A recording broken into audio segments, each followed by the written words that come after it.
Cada vez mais se fala em uma alimentação equilibrada, com carboidratos, proteínas e gorduras suficientes em cada refeição. Fala-se em alimentação low carb ou com pouco carboidrato. Fala-se em consumir proteínas de alto valor biológico. Fala-se muita coisa, mas muitas vezes de forma superficial e deixando de lado informações importantíssimas.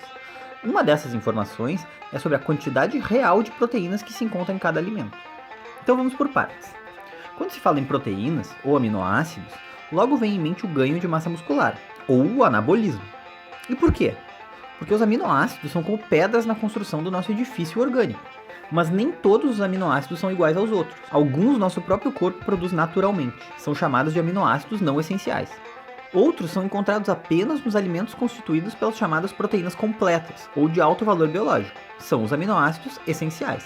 O valor biológico é definido pela absorção da proteína pelas células. As proteínas que contêm mais aminoácidos essenciais possuem melhor digestibilidade, tendo uma absorção no trato gastrointestinal mais eficiente. Para saber o quanto de proteína um corpo saudável poderá absorver de cada alimento, usa-se um cálculo com um fator de correção que muda para cada tipo de proteína. Proteínas de cereais têm um fator de correção 0,5, proteínas de leguminosas 0,6 e proteínas de fonte animal 0,7. Qualquer aminoácido, essencial ou não essencial, quando não se encontra na sua concentração mínima diária, limita a síntese de proteínas. Já em excesso, sofrem conversão em ureia, sendo eliminados diariamente na urina. Mas quanto tem de proteínas nos alimentos? Quais alimentos proporcionam melhores fontes de proteínas para a construção de massa muscular? Seria impossível falar de todos os alimentos do mundo, então fizemos uma listinha das principais fontes de proteína que devem ser incluídas na sua alimentação diária. Mas é importante salientar mais uma vez, somente um ou uma nutricionista tem aptidão para definir quais são os melhores alimentos para você especificamente, respeitando a sua individualidade biológica. E agora pode pegar aquele caderninho dedicado especialmente para os vídeos da Autoridade Fitness que lá vem as listas. Vamos lá? De origem animal com fator de correção 0,7, que são as proteínas de alto valor biológico, 100 gramas de carne bovina contém 36 gramas de proteína a cada 100 gramas de carne. Como a absorção é 0,7, a absorção total de proteína comendo 100 gramas de carne bovina é de 25 gramas de proteína. Usando o mesmo raciocínio para o peito de frango grelhado, 100 gramas de frango contém 32 gramas de proteína e a gente absorve apenas 22,4 gramas de proteína a cada 100 gramas de frango que a gente come. Queijo cottage tem 12 gramas de proteína a cada 100 gramas de queijo. 12 gramas de proteína com fator de correção 0,7, a gente absorve apenas 8 gramas de proteína comendo 100 gramas de queijo. Iogurte tipo grego, em média, tem 10 gramas de proteína a cada 100 gramas de iogurte. Então a gente absorve só 7 gramas de proteína para cada 100 gramas de iogurte. E um ovo inteiro tem 6 gramas de proteína em uma unidade que tem mais ou menos 50 gramas. Então para cada ovo a gente absorve 4,2 gramas de proteína. Agora falando das leguminosas, que tem fator de correção 0,6. Amendoim torrado sem sal tem 23 gramas de proteína a cada 100 gramas de amendoim.